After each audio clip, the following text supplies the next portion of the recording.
आपके केसेस कितने विफल हुए, आप कहाँ पर वक़्फ़ की ज़मीन बेच के खाए, ये सब मुझे करना पड़ेगा। अब 4 दिन का तुमको टाइम देता हूँ मैं। उसके बाद भी अगर तुम इधर हाथ डालने की कोशिश करेंगे तो मैं तुमको छोड़। लेकिन जो हमारे बाप दादा यहाँ अपनी कुर्बानी दिए हैं, ऐसी जगह अगर तुम हाथ डालोगे तो मैं आपको नहीं छोड़ूंगा। आपकी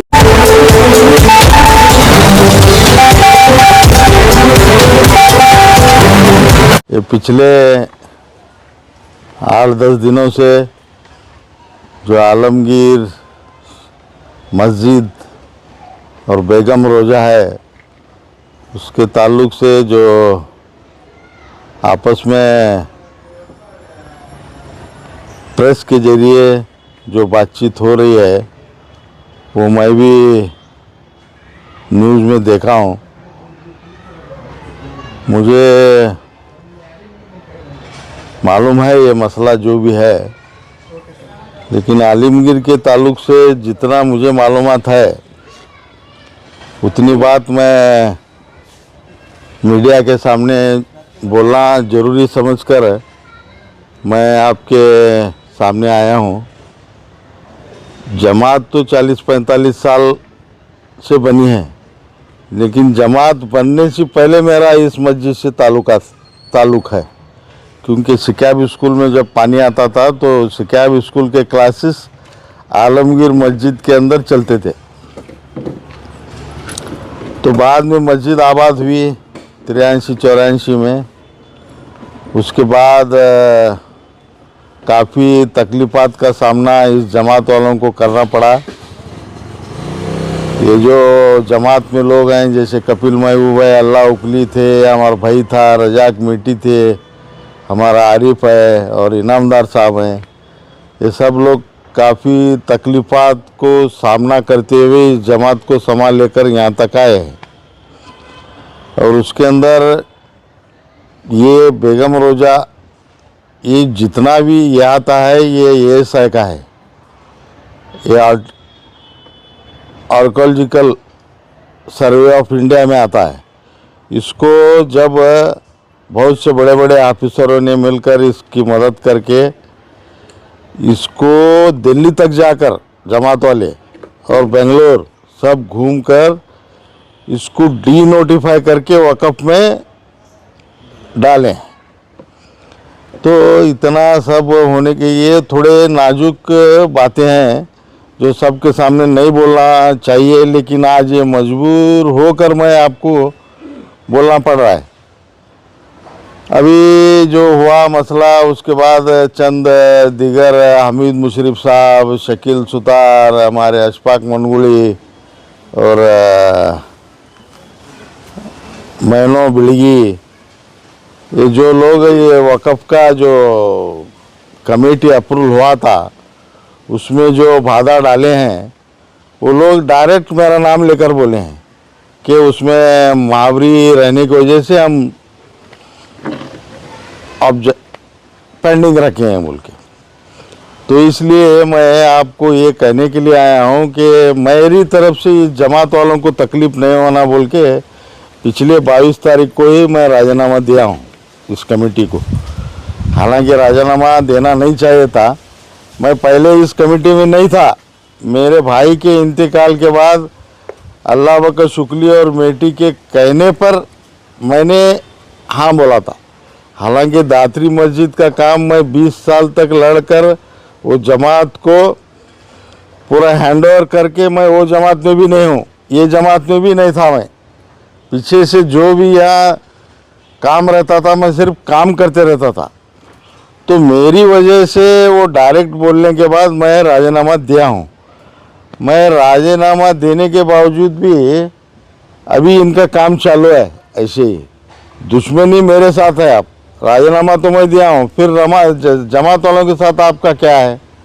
इसलिए मैं हमीद मुशर्रफ साहब से, शकील सुतार साहब से, जितने भी कांग्रेस में जो घूमते हैं लीडर्स, जैसे रजाक वर्ती हैं, टपाल इंजीनियर हैं, बहुत से हैं, जमीर बख्शी हैं, शब्बीर जागीरदार है, बबलू पीरजादे हैं, अकरम माशाड़कर हैं, मैनो बिलगे हैं, अल्ताफ पिटगे हैं, जमीर बांगे, आफ्ताब कादरी है, इदरूस बख्शी है, इन सबको मैं ये कहना चाहता हूँ कि आप लोगों को कांग्रेस को वोट चाहिए या नहीं चाहिए। बीजापुर में मुसलमानों का ऐसी कमेटियाँ बहुत हैं। अगर हम तुम्हारे गिरेबान में तुम झाँको, अगर हम एक्शन टू रिएक्शन करेंगे तो आप बीजापुर के अंदर बहुत से प्रॉब्लम्स हो जाते हैं। मैं सब छोड़ के घर में बैठा हूँ, आप क्या करते करो बोल के, लेकिन जो हमारे बाप दादा यहाँ अपनी कुर्बानी दिए हैं, ऐसे जगह अगर तुम हाथ डालोगे तो मैं आपको नहीं छोड़ूंगा। आपके केसेस कितने बेफाल्स हुए, आप कहाँ पर वक़्फ़ की ज़मीन बेच के खाए, ये सब मुझे करना पड़ेगा। अब 4 दिन का तुमको टाइम देता हूँ मैं, उसके बाद भी अगर तुम इधर हाथ डालने की कोशिश करेंगे तो मैं तुमको छोड़ने वाला नहीं। कांग्रेस की जितने भी लीडर्स हैं, मैं आपको आज ही जाना गुजारिश करता हूँ कि जो भी ये आलमगीर का मसला चल रहा है, अगर आपको कांग्रेस के वोट चाहिए तो ये मसले को हल करो, नहीं तो हम हमारा रास्ता देखते हैं आगे। अभी मैं छोड़ के बैठा था, मैं अभी ये आलमगीर के मसले की वजह से मुझे फिर राजकीय में आना पड़ेगा। मैं जाऊंगा MIM तो जाऊंगा, BSP तो जाऊंगा, किधर तो जाऊंगा, कुछ भी करूंगा, मुझे कौन भी पूछना नहीं। 4 दिन में इसका मसला हल करो।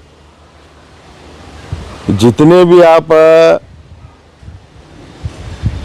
अब दिल्ली, अब जो बेंगलोर रेस्टोरेंट में मैं प्रेस मीट किया था, उसके अंदर उस्ताद के टाइम पर जो मैं मसला बोला था ना, वो उसकी वजह से हुआ है ये। तो मैं राजीनामा तो दिया हूँ, आपको भी एक कॉपी अभी मैं देता हूँ। 22 तारीख को ही राजीनामा दिया हूँ मैं। मुझे क्या है, जमात में रहने से मुझे क्या कुछ फ़ायदा होने वाला नहीं। जो भी मैं बीजापुर के बहुत से मस्जिदों के खिदमत करते रहता हूँ जो मेरे पास आते हैं, और ये तो मेरा पैदाइशी जगह है। अभी देखो हमारे सकाफ रोजा, ये अथनी गली, ये जितना भी हमारा ग्रीन पार्क एरिया है, तब मस्जिदें कम थे। थोड़े मसलक के अकायद के मामले के अंदर सब लोग अपनी अपनी मस्जिदें अलग अलग बनाकर सब अपने हाल में खुश हैं। हमारे मोहल्ले में अल्लाह के फजल से बहुत अच्छा दीनी माहौल है, इसको ख़राब करने की कोशिश मत करो। अगर आप आगे बढ़ेंगे तो पर्सनल आ रहा है, अभी कल से पर्सनल चालू हो रहा है। अब वो शकील बाग मारे कोई हमारा दुश्मन नहीं है, वो हमारे उनके अच्छे ताल्लुकात हैं। अब पर्सनल आ रहा है, जैसा कि अभी ये आलमगिरी के बाजू में जो उन्होंने शेड मारे हैं, वो आलमगिरी वाले बोल रहे हैं कि वो आलमगिरी की जगह है। अब उसको निकालने के बारे में एप्लीकेशन देंगे। फिर वो बस स्टैंड के सामने जो होटल है वो ASI में है बोल रहे हैं। अब ये पर्सनल चालू होता है, इसके लिए किसी के भी पर्सनल इसमें जाने का नको, किसकी भी पेट को लात मारना नहीं। तो शकील से भी हमारी गुजारिश है कि वो भी इस मामले में थोड़ा सॉफ्ट हो जाए।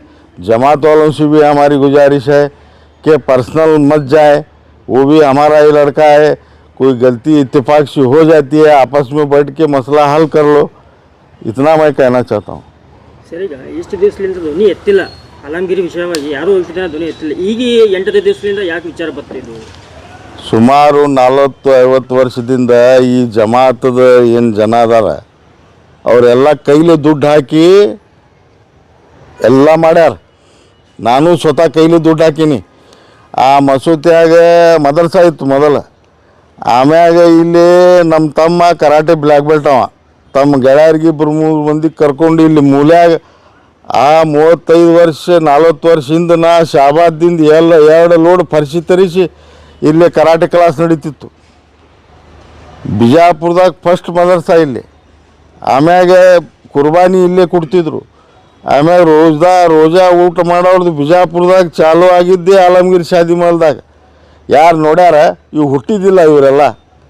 ಈಗ ಏನಾರೇ ಅದು ಇದು ಹೇಳ್ಕೊತ ಕೂತ್ರೆ ಅದು ಆಗು ಮಾತಲ್ಲ. ಅದು ಇದಕ್ಕೇನದಲ್ಲ ಅಪ್ಪ ಮಕ್ಕಳಿಗೆ ಹಾಕ್ಯಾರ. ಅದು ಸುಮಾರು ಮಂದಿ ಒಳಗೆ ಹೊಕ್ಕಬಾರ್ದು ಅಂತೇಳಿ ಚಲೋ ಅದ ಹುಡುಗರು. ನಿನ್ನೆ ಪ್ರೆಸ್ ಮೀಟ್ ಮಾಡಿದ್ದು ನಾನು ನೋಡಿದೆ, ಗಮನಿಸಿದೆ.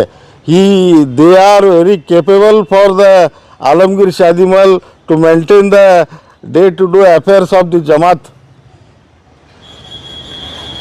ಯಾರೇ ಅಂಥವ್ರು ಇಂಥವ್ರು ದುಡ್ಡು ಬರ್ತದ ಅಂತೇಳಿ ಅಪರಾಧ ಮಾಡಿದ್ರೆ ಹೆಂಗೆ ದುನಿಯಾದ ಮಂದಿ ದಿನ ದುಡ್ಡು ಈಗ ಇನಾಮದಾರ್ ಚೇರ್ಮನ್ ಅದಾರಲ್ಲ 10 ಲಕ್ಷ ರೂಪಾಯಿ ಕೈಲಿ ಹಾಕಿ ಕಾಂಪ್ಲೆಕ್ಸ್ ಕಟ್ಟಿದ್ರು. ಇನ್ನು ಇವರು ಕಪಿಲ್ ಮಹಬೂಬ ಕೈಲಿ ದುಡ್ಡು ಹಾಕ್ಯಾರ, ಇವ ಆರಿಫ ಮನ್ಗುಳಿನೂ ಹಾಕ್ಯಾನ, ರಜಾಕ್ ಮೇಟಿಯವ್ರು ಹಾಕ್ಯಾರ, ನಮ್ಮ ಅಪ್ಪ ಹಾಕ್ಯಾನ.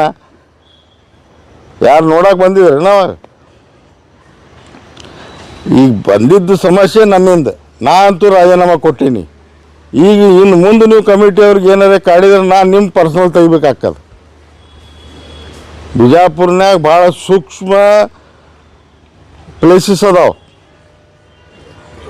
ಅದಕ್ಕೇನದ ನಾಳೆ ಬರುವಂಥ ದಿನಮಾನದಾಗ ನಿಮಗೆ ನಮ್ಮದು ಕಾಂಗ್ರೆಸ್ ಪಕ್ಷಕ್ಕೆ ನಿಮ್ಗೆ ಬೆಂಬಲ ಬೇಕು, ಬಗೆಹರಿಸ್ರಿ.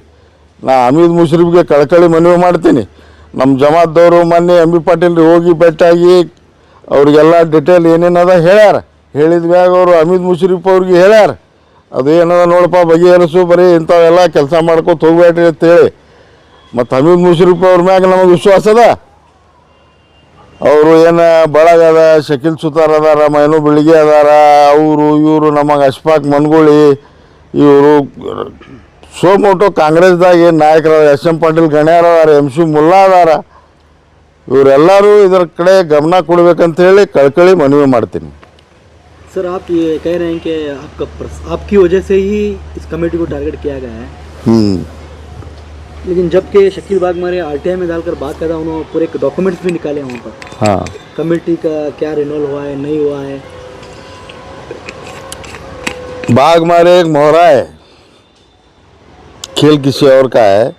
बाग मारे सच्चे भी हो सकते हैं, मैं नहीं बोलता नहीं कि बोले तो मुझे गलत इल्जाम मैं नहीं लगा सकता उनके ऊपर, कि बोले तो हमारे अच्छे ताल्लुकात हैं. उन्होंने कहीं उनको जाकर कंप्लेंट किया है हॉल के ताल्लुक से, भाड़ा वहाँ पर 25,000 लिया जा रहा है, गरीब वगैरह लोग कंप्लेंट करने के बावजूद वो देखो कत्ते भाड़ा ले रहे हैं, कत्ता दे रहे हैं, उसका खर्चा कत्ता हो रहा है, क्या हो रहा है, इसका ऑडिट और इसकी जो इंक्वायरी है उसके मैं खिलाफ नहीं हूँ. ये बिल्कुल दिमाग में जो भी इंक्वायरी है होने दो, लेकिन जिस तरीके से ये लाखों करोड़ों का घपला है, ये बात जो आप बोल रहे हैं मेरे हिसाब से सरासर झूठ है. ये जमात के लोग गरीब नहीं थे, गरीब मस्जिद आबाद करने से पहले गरीब थे, लेकिन आप साहिब माल हैं, किसी को मस्जिद का खाने की ज़रूरत नहीं है. आने वाले दिनों में हमारी मस्जिद की मीटिंग हुई थी 1 महीने पहले, अभी कमेटी बन के आ रही थी. हमारा आलमगीर की तरफ से एक एजुकेशन सोसाइटी और खबरस्तान को जगह ये लेने का अभी ये हमारा लोन भी क्लियर हुए, थोड़ा बहुत बचा रहेगा. अभी आने वाले पैसों से हम ये करने का इरादा करें. अब मोहल्ला छोटा था तब, घरा कम थे, अब बाकी के जो घरा बने उनको भी बुलाते हैं, उनको भी कॉन्फिडेंस में लेते हैं जमात के अंदर कि छोकरंदा के अंदर कैपेसिटी है, तुम्हारी क्या ज़रूरत है, तुम्हें अपने मसला का अपने अकायद के हिसाब से अलग अलग मस्जिदा बना लिए, तुम्हें कर लो, हमें तुमने दखल नहीं देते. तुम्हें यहाँ को दखल देने की कोशिश करे तो हमें तुमने अटैक करने वाले, हमें पुलिस कंप्लेंट भी देने वाले, लोकायुक्त को लिखने वाले, सब करने वाले. हमें ये कौम का है, मावरी यूँ करे बाद में नको बम मारो, अभी सीधा कर लो. बंदे नवाज महाबरी. लेटेस्ट न्यूज अपडेट्स के लिए YouTube एक्सप्रेस को सब्सक्राइब कीजिए, साथ में बेल आइकॉन को भी क्लिक कीजिए. साथ ही साथ लाइक, शेयर और कमेंट करना ना भूलिए.